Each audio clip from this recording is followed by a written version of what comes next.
Acho que vamos lá ao vídeo do Tarcísio, que ele fala sobre o STF. Eu acho que é muito legal a gente passar.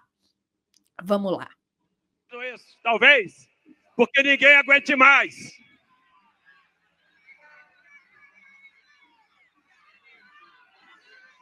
Ninguém aguenta mais a tirania de um ministro como Moraes. Ninguém aguenta mais o que está acontecendo nesse país. E eu vou fazer um apelo. Devolvam o passaporte do pastor Silas Malafaia. Devolvam o caderno de sermões do pastor Silas Malafaia. Não é justo tomar o caderno de sermões do sacerdote. Tem coisas que não fazem sentido. Isso. Bom, eu vou, depois dessa fala, eu vou pedir para o Gabs colocar. Eu quero falar um pouquinho sobre o Reinaldo Azevedo, aqui, que ele comenta sobre ele chamou o STF de ditador, né? O Tarcísio ontem, então teve muitos comentários, óbvio, ao longo de toda a manifestação da Michelle, do Nicolas. Então, eu quero ler um pouquinho aqui do Reinaldo com vocês, que ele fala exatamente o seguinte aqui, ó. Primeiro, ler o título, a carraspana de Gilmar em Tarcísio, um novo golpista a partir desse domingo. Olha que importante, né? Se alguém precisa reagir com destemor a arreganhos autoritários e ao assédio contra o Supremo, não tenha dúvida de que Gilmar Mendes, decano da corte, o faz. Ele respondeu com dureza aos despropósitos de Tarcísio de Freitas, do Republicanos, governador de São Paulo, em sua violenta e ameaçadora invectiva contra o tribunal. Eu vou ler aqui exatamente, tá? O que o Gilmar disse ontem. No dia da independência, é oportuno reiterar que a verdadeira liberdade não nasce de ataque às instituições, mas do seu fortalecimento. Não há no Brasil a ditadura da toga, tampouco ministros agindo como tiranos. O STF tem cumprido seu papel de guardião da Constituição e do Estado de Direito, impedindo retrocessos e preservando as garantias fundamentais. Se quisermos falar sobre os perigos do autoritarismo, basta recordar o passado recente de nosso país. Milhares de mortos em uma pandemia, vacinas deliberadamente negligenciadas por autoridades, ameaças ao sistema eleitoral e à separação de poderes, acampamentos diante de quartéis, pedindo intervenção militar, tentativa de golpe de Estado com violência e distribuição do patrimônio público, além de planos de assassinato contra autoridades da República. O que o Brasil realmente não aguenta mais são as sucessivas tentativas de golpe que, ao longo de sua história, ameaçaram a democracia e a liberdade do povo. É fundamental que se reafirme: crimes contra o Estado Democrático de Direito são insuscetíveis de perdão. Cabe às instituições puni-los com rigor e garantir que jamais se repitam. Aí aqui o Reinaldo toma da seguinte maneira. Para tentar ser o homem de Bolsonaro na eleição, Tarcísio resolveu rasgar a fantasia do conservador que preserva suas instituições e fazer uma ameaça explícita ao Poder Judiciário, particularmente ao Supremo. Quando alguém diz ninguém aguenta mais, como fez o Tarcísio, ele está convocando aqueles que o ouvem a agir contra a própria e tentar derrubar. Então, o que o ente, que poria limites a seus anseios, no caso o próprio tribunal, o STF, a exemplo do que se viu no 8 de janeiro. Isso quer dizer que Tarcísio será o nome escolhido por Bolsonaro com a anuência de Eduardo? Não quer dizer necessariamente, embora alguns potentados ameacem deixar os Bolsonaros na chuva se isso não acontecer. Terão como resistir? Aí aqui eu quero dar uma paradinha só para falar para vocês assim, como depois do tarifaço, como o Tarcísio, ele é o governador da maior cidade, do maior estado desse país, onde ficam grandes empresários do agro também, mas assim, né, a gente sempre fala que São Paulo é a maior metrópole da América Latina, é a máquina motriz do Brasil, né, que é onde fica o dinheiro. Ele foi muito pressionado pelos empresários, pelos grandes de São Paulo. E isso fez com que ele se afastasse de uma certa forma ali dos grandes aliados do Bolsonaro, porque quando teve o tarifaço, ele deu 2 passos atrás, ele deu aquela patinada, ele deu várias declarações dizendo que precisava rever, que realmente foi muito complicado, porque ia prejudicar as exportações. Então, assim, isso deu aquela queimada de filme no Tarcísio. E agora a gente consegue perceber que ele está tentando, de uma certa forma aí, por conta do julgamento do Bolsonaro, fazer o quê? Emplacar a anistia, né? Dar aquela emplacada. Então, assim, é muito até, chega a ser perigoso, né? Porque a gente está mexendo aqui na questão judicial da coisa, isso é algo que eu vou comentar com vocês aqui durante o programa, tá bom? Então, eu vou falar com vocês a questão da anistia, a questão de como alguns juristas pensam. Eu vou trazer aqui o Lenny Streck também falando. Então, a gente sabe que não vai passar, mas assim, olha só, né? É o tempo todo um ataque ao STF. É o tempo todo. Esse ataque, ele é permanente. Então, eu costumo dizer que nós estamos vivendo um golpe desde 2013. Desde o início do governo Dilma, ali, aquela viradinha, nós já estamos vivendo um golpe de Estado.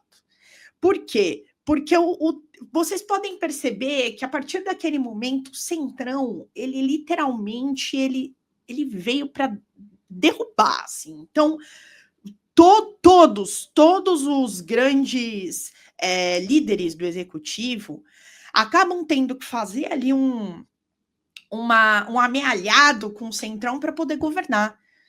Porque, infelizmente, nós elegemos congressos, por isso que é tão importante a gente falar das eleições de deputados, das nossas eleições de Senado, porque olha o tipo de congresso que, desde então, a gente vem colocando lá para nos representar. Claro que eu sei que, né, aqui nós somos progressistas, a gente sabe muito bem o que a gente está fazendo, mas olha só como é difícil governar, a dificuldade que o presidente Lula tem nesse momento de governar com um Congresso que ele não pensa no povo, ele está sempre amealhado em seus próprios interesses. Então, eu acho que o Reinaldo é muito assertivo no comentário que ele faz aqui. Eu também vou querer falar sobre os militares aqui, continuar. Aqui falando um pouquinho mais, ó. Neste domingo, nas redes, o historiador Carlos Fico, autor do excelente livro Utopia Autoritária Brasileira, publicou um quadro com as 14 ações golpistas havidas na República. Em 7, o golpismo foi bem sucedido, em outro tanto, inclusive em 2022, não. Todas as vezes em A Conspirata não deu certo. Houve anistia. E também quando deu como os anistiados por 1964. Ele só chama atenção para a ausência de punições. Essa é a primeira vez na história da República em que golpistas podem ser punidos, o que Bolsonaro, Tarcísio e outros tentam impedir. Gilmar está obviamente certo. O que o Brasil realmente não aguenta mais são as sucessivas tentativas de golpe que, ao longo de sua história, ameaçaram a democracia e a liberdade do povo. E anistia o indulto, vem um ou outro, se vier, a resposta está dada, não como antecipação do julgamento, até porque a proposta não existe, mas como resposta da ordem legal que já foi dada. É fundamental que se reafirme: os crimes contra o Estado Democrático de Direito são insuscetíveis de perdão. Cabe às instituições puni-los com rigor e garantir que jamais se repitam. Talvez o governador, a exemplo de seu líder, demonstre a disposição de pagar para ver, caso chegue à presidência. Então, assim, aqui o Reinaldo ele encerra, lá no finalzinho ele coloca: a partir desse domingo, há um novo golpista na praça, chama-se Tarcísio de Freitas. E pouco importa se investe na crise entre os poderes, porque é aquilo que realmente acredita, ou se está só tentando tungar o eleitorado de Bolsonaro. Então, gente, aqui nesse finalzinho, acho que a gente pode até tirar. Eu acho que o que nós temos que entender nessa semana, primeiro, que é uma semana extremamente importante para a nossa democracia, tá? Eu acabo sempre trazendo muito a questão do Estado Democrático de Direito, todas as vezes que eu vou fazer algum comentário sobre esse assunto, alguns aqui não me conhecem, mas minha formação é jurídica, eu sou uma operadora do direito, então o que eu posso dizer é que desde 1964, o nosso país ele passa por passa pelo poder militar sendo um instituto de moderação, né? Então, eles colocaram ali os militares ali na época para poder realmente governar o país, que foi até Figueiredo, que foi quando teve a anistia em 79, que é por isso que se traz sempre à tona a questão da anistia, justamente por conta da época do golpe militar, mas principalmente nós temos a oportunidade na mídia progressista de sempre ouvir pessoas que foram torturadas, que tiveram os seus amigos mortos pela repressão. Por causa de um filme, e que não é qualquer filme, só é o grande premiado do Oscar de melhor filme internacional, Ainda Estou Aqui, devido a esse filme, que Vera Paiva e a família Paiva, Marcelo Rubens Paiva, conseguiram a alteração na certidão de óbito do Rubens Paiva, para que realmente fosse considerado uma morte praticada no tempo da repressão pelo governo brasileiro. Então, assim, nós não punimos os nossos mortos. Pode, Gabi, se você quiser para o pessoal acompanhar qualquer coisa, o editorial do Reinaldo aqui, pode colocar na tela também, para quem quiser ver o finalzinho, mas assim, nós não, é como se fosse assim, nós precisamos tirar esses esqueletos do nosso armário, né? Da época da repressão. Então, agora nós estamos tendo essa oportunidade. É uma oportunidade única de conversar com a nossa história, com a história recente do nosso país, com a redemocratização do nosso país. A nossa democracia ela é muito nova, a nossa democracia é muito recente. Então, e ela, apesar de todas as tentativas de golpe, por que eu digo apesar? Porque sempre que nós ouvimos especialistas, por exemplo, como o Pedro Serrano, ele diz a democracia ela vai se perdendo aos poucos. Você vai tirando uma coisa, depois você vai tirando outra. Então, por exemplo, dando uma anistia aos golpistas do 8 de janeiro, não só o Núcleo 1, mas com relação àqueles que invadiram o Congresso, gente, isso já é um pouco da perda dessa democracia, já é o começo da perda da democracia, já é um passo para a perda da democracia. Nós anistiarmos quem tentou acabar com as nossas instituições. Então, é muito importante que essa semana nós sejamos vigilantes em tudo isso que vai acontecer. Eu vou estar aqui com vocês, espero acompanhar, fazer algumas análises também nos votos. Então, com certeza, é um momento muito importante da nossa história. Momento em que militares, almirantes e chefes de Estado que tentaram acabar com as nossas instituições, que custaram tantos mortos, tantos perseguidos na época da ditadura militar, para que a gente tivesse uma constituinte e que em 1988 fosse promulgada a nossa Constituição, tá? Então, é um momento que eu estou muito feliz por estar na mídia progressista, por ter pessoas compartilhando essa luta junto comigo, e a gente precisa deixar claro que é um momento muito marcante da história do nosso país. E é a oportunidade da meia-culpa da ditadura militar. Então, por isso que, nesse momento, a gente precisa estar muito, muito atento, tá? Vim aqui só para ver a linha de pistola, pois desse dia 7, porque não tá dando, não. Pois é, Aline, minha amiga, um beijo. Realmente tá. Ontem foi um dia muito complicado, mas eu tenho certeza que a gente vai conseguir. A gente vai conseguir nessa semana dar um revés e passar por cima de tudo isso. Bom, eu quero compartilhar com vocês alguns vídeos de ontem.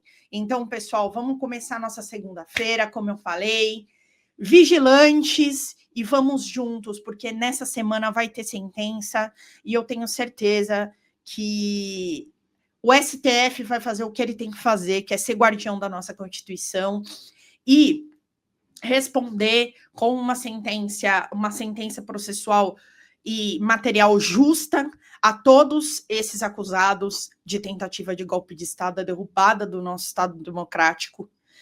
E com toda certeza a gente vai ver aí a história sendo reescrita.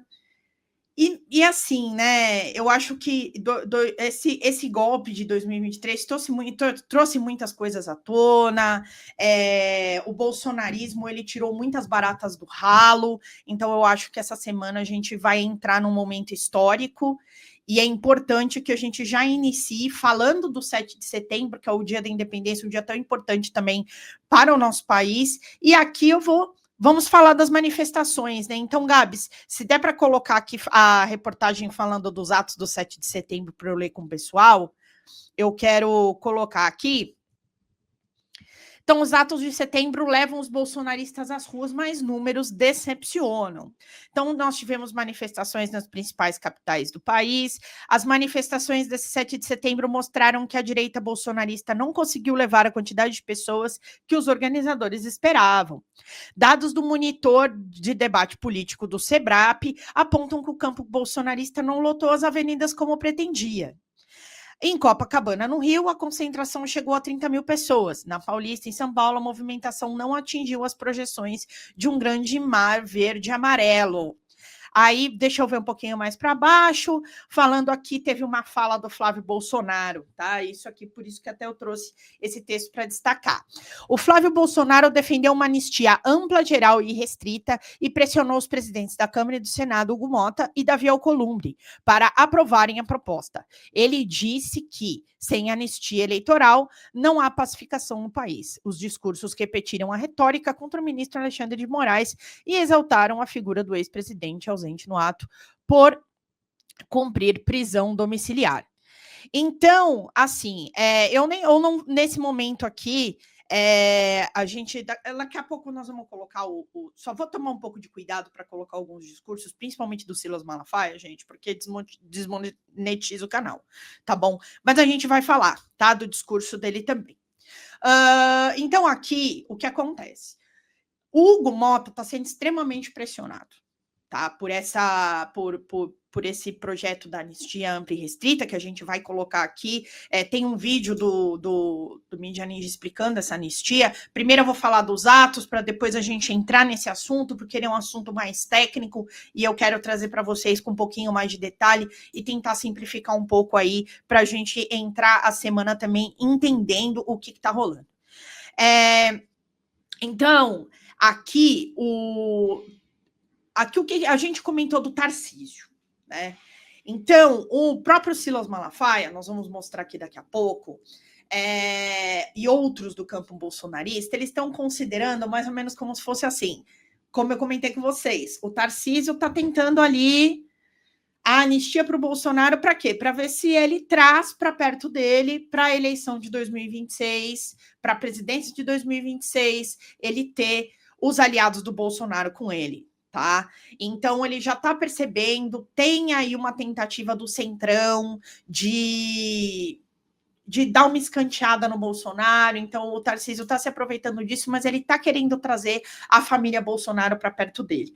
Com o Silas Malafaia não colou, a gente vai ver por aqui também, tá? O Silas não tá de muitas amizades, tá? Com o Tarcísio, e ontem ele comenta durante um discurso dele, que a gente vai passar aqui o vídeo só sem a voz, mas assim, ele já está dizendo que ninguém vai derrubar o presidente e tudo mais, que eles ainda chamam Bolsonaro de presidente. Se você quiser colocar, Gabs, pode colocar esse vídeo aí do Malafaia, a gente só coloca no mute, tá? Pro pessoal, para não desmonetizar o canal. Mas é muito importante a gente falar... Eu vou dedicar uma palavra ao ministro Alexandre de Moraes. Ministro Alexandre de Moraes.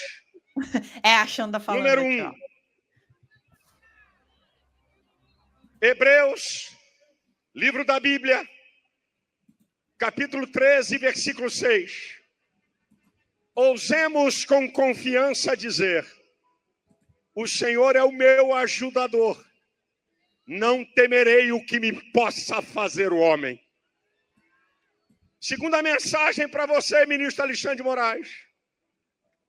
Palavras de Jesus Cristo. Mateus 5,12. Bem-aventurado quando você sofrer perseguição por causa da justiça, porque dos tais é o reino dos céus. E a última coisa que eu vou falar para Alexandre de Moraes, e que alguém aqui pode não entender: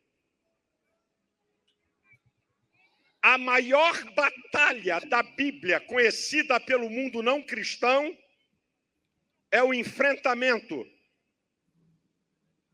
de Davi com Golias.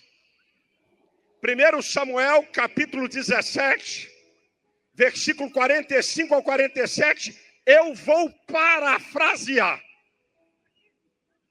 o que Davi disse para Golias. Eu vou parafrasear e dizer para Alexandre de Moraes. Escute. Alexandre de Moraes, tu vens a mim com a toga, com o seu poder e a sua injustiça. Porém, eu venho a ti, em nome do Deus Todo-Poderoso, a quem tu tens afrontado. O Deus Todo-Poderoso vai te derrotar no tempo certo. O Brasil é de saber que existe um Deus acima de tudo e de todos, e a Igreja de Cristo no Brasil vai saber mais uma vez que Jesus Cristo é o Senhor do Brasil. Deus vai te derrotar no tempo certo. Povo brasileiro, acabou o medo. Nós somos o supremo poder. Deus abençoe o Brasil. Deus abençoe você. Deus abençoe sua família. O Brasil não vai virar Venezuela. Vem tempo de paz e de prosperidade. Homens injustos vão cair. A justiça será feita.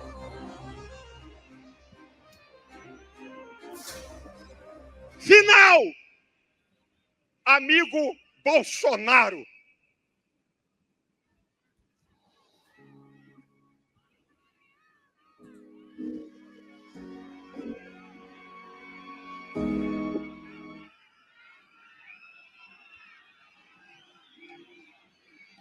Toda essa covardia contra você, toda essa covardia contra donas de casa, toda essa maldade contra pessoas inocentes.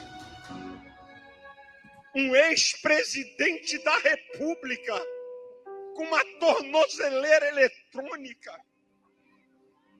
Um ex-presidente da República que não pode usar telefone e redes sociais.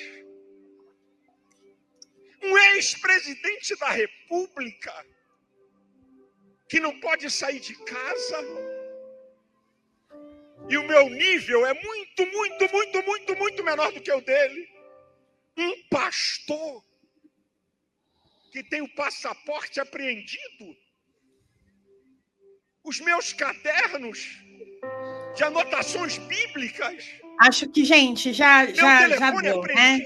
Acho que já deu de Malafaia. Já deu. Então, Bom, ele faz sempre esse discurso, uma coisa que eu gosto de trazer é aqui a Ana Borba, falar de Deus na mesma frase amaldiçoa alguém, mas podre difícil de encontrar. Exatamente. O que acontece aqui? A gente sabe que existe, né, uma grande massa aí de manobra. Muitas pessoas falam a direita, a extrema-direita, ela acabou se articulando muito, né? E justamente uma coisa que eu ouvi ontem, eu tenho um colega, quero mandar um beijo para ele, o João Sérgio, ele vê muito sobre o bolsonarismo, e ele falou uma coisa muito interessante. Na extrema-direita, se você vai no culto e você tem um pastor que tem esse pensamento político, se ele falar para você, vai na manifestação, você vai.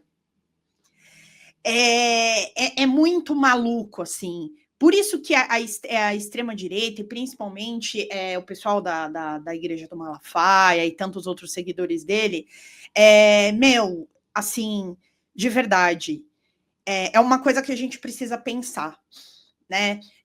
Nós acabamos na esquerda sempre sendo muito fiéis às nossas ideologias, né? Nós sempre tentamos fazer as coisas com uma certa estratégia, com um certo planejamento, então a gente toma muito cuidado com aquilo que a gente vincula, principalmente porque nós sabemos o que é sofrer na mão das fake news e na mão das manipulações das big techs.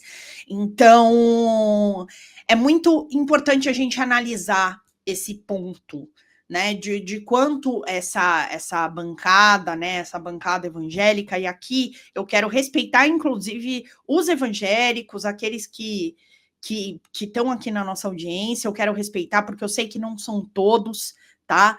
Mas, infelizmente, a palavra de Deus, a Bíblia, ela é utilizada como um instrumento político e pelo Silas Malafaia, entendeu? Até a Aline coloca que o processo da teocracia está em andamento, é muito triste, mas é real. Fala pessoal da Folha Democrata, aqui é Pedro Zambarda, editor do canal, falar um pouquinho a respeito da necessidade de vocês financiarem a Folha Democrata, gente. A Folha Democrata é financiada através de um Pix chamado Folha Democrata, é o endereço do Pix, né? folhademocrata@gmail.com. Nós precisamos do nosso jornalismo financiado por vocês que são do nosso público, porque nós passamos vários perrengues aqui com o YouTube, vocês sabem muito bem. E mesmo assim, graças a essa comunidade muito unida, a gente conseguiu fazer lives históricas, acompanhar praticamente ao vivo a campanha do Guilherme Boulos, trazer informações exclusivas a respeito de Gustavo Gayer, de Olavo de Carvalho, de todos os bolsonaristas, combater as fake news e tudo o que a gente acompanha. Por R$80 no nosso Pix você ganha um curso de roteiro para série, o que é muito importante se você é artista, roteirista, se você lida com essas práticas da economia criativa. Outra forma de você colaborar também é se tornando membro aqui do nosso canal. Isso é muito importante para você fazer as suas atividades por aqui, porque você tem acesso a vídeos exclusivos e nós temos um curso de jornalismo básico para você poder acompanhar a partir de R$5, que é ministrado por mim. A gente tem aí quase uma dezena de aulas e muito conteúdo para você poder acompanhar. Meus caros, minhas caras, financiem o jornalismo independente, financiem o jornalismo que se posiciona à esquerda, financiem o jornalismo na internet, que traz informações confiáveis, checadas, que cruza informações e que trata você, que é o nosso público, de uma maneira muito séria. Vida longa e próspera, gente. Cuidem dos seus. Até mais. Tchau, tchau.